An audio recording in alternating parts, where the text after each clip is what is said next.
예, 안녕하십니까. 이번 시간에는 세금 계산서를 설명드리겠습니다. 이 세금 계산서를 많은 분들이 어려워하시고 자꾸 헷갈려 하시는데 그걸 제가 한 방에 해결해 드리겠습니다. 지금까지 설명하던 방식과는 완전히 다른 새로운 방식으로 제가 설명해 드릴 건데요. 요거 들으면요. 아주 여러분들 이제 세금 계산서 부가세 신고 그 메커니즘을 여러분들을 아실 겁니다. 여기에 큰 어떤 뭔가가 숨어 있습니다. 그걸 알아내야 됩니다. 자, 가시죠. 예, 자, 세금 계산서 사업자 편을 설명드리겠습니다. 자, 우선 등장인물을 소개해드리겠습니다. 판매자, 사업자입니다. 사업자 등록번호를 가지고 있는 사업자. 구매자, 얘도 사업자입니다. 사업자 등록번호가 있습니다. 사업자. 그 다음에 국세청, 국가라고 칩시다. 자, 이 3자 간에 이제 여러 가지 이제 작용이 있는데 첫 번째, 자, 보겠습니다. 구매자가 판매자한테 10만 원짜리 물건을 하나 샀습니다. 그러면은 구매자는 10만 원의 10% 만 원을 갖다가 부가세라 그럽니다. 이 판매자한테 줘야 됩니다. 그래서 11만 원을 갖다가 구매자는 판매자한테 줍니다. 그러면 판매자는 세금 계산서를 얘한테 발행을 해줍니다. 2장을 발행합니다. 2장. 한 장은 자기가 가지고 있고 한 장은 구매자한테 줍니다. 똑같은 걸 2장 만들어 가지고 하나는 판매자 자기가 가지고 있고 하나는 구매자한테 줍니다. 그죠? 그러면은 이 상태에서 이제 부가세 신고하는 시즌이 오면요. 이 사람 모두 국세청에다가 부가세 신고를 해야 됩니다. 부가세 신고. 사업자이기 때문에 부가세를 신고합니다. 자, 그러면은 판매자는 매출 세금 계산서를 제출합니다. 구매자도 매입 세금 계산서를 제출합니다. 잠깐 여기서 매출 세금 계산서라는 거는요. 아까 세금 계산서를 2장 만들어서 하나는 자기가 가지고 있고 하나는 준다 그랬죠. 그때 자기가 보관하고 있는 걸 갖다가 매출 세금 계산서로 부르고요. 얘한테서 받은 걸 갖다가 매입 세금 계산서라고 부릅니다. 그래서 부가세 신고할 때 얘는 자기가 가지고 있는 매출 세금 계산서를 제출하면서 자기 거 부가세 신고하고요. 얘는 매입 세금 계산서를 제출하면서 자기 부가세 신고를 합니다. 그럼 국가는 말이죠. 얘한테서 똑같이 부가세 신고를 받으면서 똑같은 세금 계산서, 매출 세금 계산서, 매입 세금 계산서를 국세청은 그죠? 받죠. 그러면 그걸 갖다가 이제 크로스 체크, 상호 대조를 합니다. 왜? 똑같은 거니까, 어차피. 똑같은 거니까, 혹시나 뭐가 잘못된 게 있는가? 그죠? 혹시나 수치가 틀린 게 있는가? 그걸 검사를 합니다. 자, 그 상태에서 이제 국세청은 이 부가세를 환급을 해줘야 되는데, 그걸 잠시 보면요. 구매자는 부가세 만 원을 갖다가 얘한테 줬죠? 아니, 10만 원에 만 원, 11만 원을 얘한테 줬잖아요. 그죠? 만 원을 얘는 자기 생돈 만 원이 나갔네. 그죠? 얘는 마이너스 만 원입니다. 얘는 이 부가세, 10만 원은 자기가 매출 대금이니까, 물품 대금이니까 10만 원은 자기가 꿀꺽 하면 되고요. 부가세 만 원은 거의 금고에다가 저장해 놨다가, 그죠? 부가세 신고질이 되면은 그 만 원을 금고에서 꺼내가지고 국세청에 납부를 합니다. 금고에 꺼낸다는 말은 좀 잘못됐겠죠. 그죠? 실제로는 통장 안에 있겠죠. 그죠? 아니면 자기가 그동안에 받아 썼거나 어쨌든 간에 이 만 원을 부가세 신고하면서 국세청한테 줍니다. 납부를 합니다. 그럼 국세청은 2개의 세금 계산서를 체크해 가지고 이상이 없으면은 얘한테서 환급해 줍니다. 환급을 해 줍니다. 자, 그러면은 자세히 보시면요. 이 거래에서 이 부가세 만 원은 누가 부담을 했느냐 한번 봐야 되겠죠.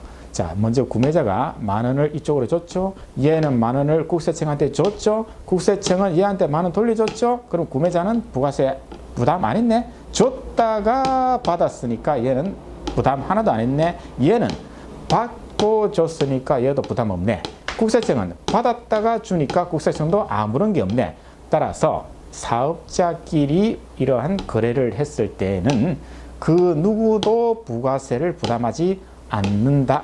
그 누구도 부가세를 부담하지 않습니다. 그래서 사업자가 부가세를 부담하면서 이렇게 물건을 사면서 구매자가 자꾸 자기 생돈이 나간다 이렇게 생각을 하는데 이 사업자는 절대로 부가세를 자기가 부담하지 않는다. 냈다가 돌려받으니까 플러스 마이너스 제로입니다.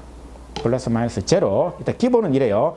약간의 예외는 있습니다. 돌려받지 못하는 경우도 있어요. 그러니까 그거는 일단 생략하고 이런 구조로 간다는 겁니다. 그러면 여기서 얘가 공통적으로 관심을 갖는 게 뭐냐면요. 얘는 말이죠. 얘는 가장 큰 관심사가 어떻게 하면은 이 10만 원의 매출을 얘한테 신고를 안 하고 매출을 갖다가 누락할 방법이 없을까? 왜? 그래야 이 받은 부가세도 꿀꺽하고 그 다음에 얘는 나중에 종소세 또는 법인세를 낼 거 아닙니까? 그때 이게 매출로 안 잡히면은 세금이 줄어든단 말입니다. 그래서 얘는 늘 자나깨나 고민이 요 매출을 어떻게 하면은 국세청한테 노출이 안 될 수 있을까? 매출 누락해서 세금 적게 낼 궁리만 하고 있고 얘는 말이죠. 이 10만 원은 얘의 경비 아닙니까? 얘가 만약에 인터넷 쇼핑몰을 한다 그러면은 동대문 시장 가가지고 10만 원짜리 옷을 샀겠죠. 그럼 이 옷은 상품이기 때문에 나중에 이 옷이 팔릴 때는 매출원가, 즉 경비 비용으로 들어가야 됩니다. 어떻게 하면은 내가 이 거래에서 이 10만 원을 비용 처리할 수 있을까? 그래야 얘도 그죠? 이익이 줄어드니까 세금이 적게 나올 거 아닙니까? 또 하나는 어떻게 하면 내가 부담한 이 만 원을 돌려받을 것인가? 그거에 관심이 있다, 그죠? 비용, 환급 두 가지에 관심이 있습니다. 얘가 중요합니다. 국세청, 국가는 무슨 고민이 있냐면요. 자나깨나 얘가 걱정입니다. 판매자가 만약 얘가 흑심을 품고 이 거래를 부가세 신고를 할 때 빼먹어 버리면은 국가는 죽었다 깨나도 이 거래를 알 수가 없다. 알 수가 없습니다. 즉 판매자가 매출 누락을 했을 때 잡을 방도가 없다. 이게 가장 큰 문제겠죠. 그죠? 자나깨나 이게 걱정입니다. 자나깨나 걱정. 그래서 이 세금계산서 제도가 없을 때는 말이죠. 70년대 세금계산서가 한 78년도인가 아마 그때 들어왔을 거예요. 그래서 그전에는 이 세금계산서가 아예 없기 때문에 판매자가 얼마나 많은 현금으로 들어올 거 아닙니까? 돈이. 현금 매출을 누락했겠습니까? 많이 빼먹었죠. 그래서 국세청이 골치가 아팠다. 그죠? 그런데 세금계산서 제도가 딱 들어오면서 그죠? 세금 계산서가 얘도 제출하니까 크로스 체킹을 하니까 그죠? 얘의 매출을 바로 알 수 있죠. 바로 알 수 있습니다. 얘가 요걸 제출하죠. 얘가 요걸 제출하기 때문에 국세청은 이제 이 두 사람 거래를 세금 계산서만 가지고 이제 파악을 할 수 있다. 그죠? 그런데 국세청은 여기에 어떻게 또 그런 제재 조치가 만들었냐면요. 구매자를 제일 먼저 타겟으로 삼습니다. 얘를 먼저 표적으로 삼습니다. 그래서 국세청이 구매자한테 살짝 다가가가지고 이런 얘기를 합니다. 야, 구매자야, 너 요거 이런 거래 해가지고 이런 거래 했으면은 너 꼭 판매자한테 세금 계산서 받아야 된다. 너가 세금 계산서 받아가지고 부가세 할 때 이렇게 제출하면은 내가 이상 없으면은 너한테 부가세 돌려줄게. 게다가 이 10만 원은 비용으로 인정해줄게. 부가세 환급해줄게. 이렇게 살짝 다가가지고 얘를 부추깁니다. 그죠? 구매자는 그러면은 얘는 비용으로 인정받고 환급해준다. 그러니까 판매자한테 물건 사면서 악착같이 세금 계산서를 받으려 하겠죠. 그죠? 미친 듯이 얘를 쪼릅니다. 야, 국세청이 나보고 그러는데 요 거래하면은 세금 계산서를 받으래.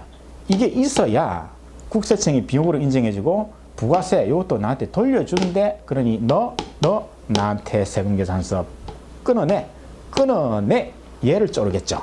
얘가 얘를 쪼르겠죠. 얘가 얘한테 살짝 다가가서 한마디 하니까 얘가 미친 듯이 뛰어다니면서 세금 계산서를 갖다가 달라고 합니다. 그럼 판매자 입장에서는 죽을 맛 아니겠습니까? 그렇죠. 옛날에는 이 세금 계산서가 없을 때는 그냥 현금으로 받고 그냥 꿀꺽하면 됐는데 얘가 미친 듯이 뛰어와가지고 야, 너 나한테 세금 계산서 안 끊어주면은 나 너한테 물건 안 살 거야. 나 다른 데 갈 거야. 다른 데 세금 계산서 끊어주는 애한테 가서 살 거야. 이럽니다. 그럼 얘는 어쩔 수가 없죠. 하나라도 아쉬우니까 물건을 팔려면 세금 계산서를 끊어줍니다. 끊어준다는 말은 부가세 신고할 때 매출 세금 계산서를 제출해야 되죠. 부가세 납부해야 되죠. 국세청은 가만 앉아서 얘의 뭘 알 수 있다? 매출을 알 수가 있습니다. 매출을 알 수가 있다. 자, 그러면은 얘가 세금 계산서를 갖다가 끊어주고 얘가 매입 세금계산서를 제출할 거 아닙니까? 얘는 만약에 제출 안 했다. 매출 누락하기 싫어가지고, 매출을 노출하기 싫어가지고 제출을 안 했다. 그러면은 이제 국세청은, 이거 봐라. 구매자는 매입 세금계산서가 들어왔는데 얘는 똑같은 게 들어와야 되는데 안 들어오네? 국세청 알 수 있겠죠? 그러면은 얘는 국세청은 판매자를 조집니다. 야, 너 이리 와봐. 얘가 니한테서 세금계산서 받아가지고 나한테 제출을 했는데 너는 왜 나한테 제출 안 하고 부가세도 안 냈니? 너 매출 누락했네? 부가세 신고 다시 해. 이렇게 얘를 갖다가 조질 수 있습니다. 얘 때문에. 얘가 자기가 죽기 싫으니까 비용 인정 환급받고 싶으니까 죽기 살기로 세금계산서를 받았고 이걸 죽기 살기로 부가세 신고할 때 매입 세금계산서를 제출했다. 그죠? 예, 요게 들어와야지 얘는 환급을 받을 수 있기 때문에. 그렇죠? 그래서 이 메커니즘을 우리는 한마디로 말해서 제가 알기 쉽게 제가 설명을 드리면요. 다음 커트 한번 보시죠. 자, 세금계산서 제도는 저는 이렇게 정의를 내립니다. 너 죽고 나 살자 또는 이의제의 이렇게 표현을 쓰는데요. 자, 구매자가 판매자한테 물건을 사면서 세금계산서를 끊어달라고 지금 막 쪼르고 있죠. 압박을 하고 있네요. 그러면은 세금계산서를 끊어주겠죠? 그럼 그 순간 이 세금계산서 두 장이 부가세 신고할 때 들어간다 그랬죠. 국세청으로. 그럼 국세청은 강 건너 불구경이다. 가만히 앉아가지고 자, 이 두 사람이 다 개인 사업자라면은 1월부터 6월, 7월부터 12월 이 6개월 동안에 이제 이 모든 거래가 있겠죠. 치고받고 죽을 똥 살똥 둘이서 치고받고 싸우겠죠. 그 결과가 부가세 신고할 때 세금계산서가 두 장이 고스란히 들어오죠. 그럼 국세청은 가만히 앉아가지고 정말 그죠? 팔짱 끼고 가만히 앉아가지고 얘네들 둘이 피를 흘려가면서 치고받고 난리 법석을 떨면서 그 결과가 세금계산서 두 장이 딱 들어오면서 이제 얘네들 거래를 다 알 수 있는 거죠. 이 친구 판매자 매출이 얼마 되는구나. 얘는 경비 처리 얼마를 경비 처리했겠구나. 그 정보가 일로 들어옵니다. 그죠? 국세청이 기가 막힌 제도를 만든 겁니다. 그래서 너 죽고 나 살자. 그죠? 죽는 거는 누구다? 얘가 죽는다. 왜? 구매자가 자기가 살기 위해서, 자기가 경비 처리하기 위해서, 자기가 부가세 환급받기 위해서 판매자한테 세금계산서를 갖다가 받는다. 그 받는 즉시 얘는 세금계산서를 끊어주는 즉시 매출이 얘한테 국세청한테 통보되기 때문에 세금을 많이 낸다. 즉 얘는 죽는다.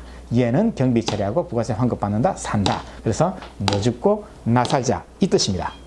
다른 얘기를 하면요. 이의제의 아시죠? 자, 오랑캐입니다. 오랑캐를 이용해서 오랑캐를 견제한다. 구매자라는 오랑캐를 이용해서 판매자라고 하는 오랑캐를 견제한다. 이 말입니다. 그 말이 맞습니까? 맞죠. 국세청은 가만히 앉아서 얘네들끼리 치고받고 싸운 결과 얘의 매출을 국세청은 파악하고 얘의 경비 비용을 파악을 할 수 있다. 무엇을 통해서? 세금계산서를 통해서. 세금계산서를 통해서 이 메커니즘을 국세청은 알 수 있다. 국가는 알 수 있다. 기가 막힌 제도입니다. 정말이지 머리 잘 쓴 제도입니다. 그죠? 사업자들끼리 혈투를 벌이도록 만들어 놓고 가만히 있으면은 6개월에 한 번씩 얘네들 매출, 얘네들 매입 경비 내용이 그대로 드러난다는 기가 막힌 제도를 만들었다. 그래서 이제 여러분들 기억하실 때 세금계산서는 너 죽고 나 살자다. 이의제의다. 이렇게 생각을 하시면 바로 이해가 됩니다.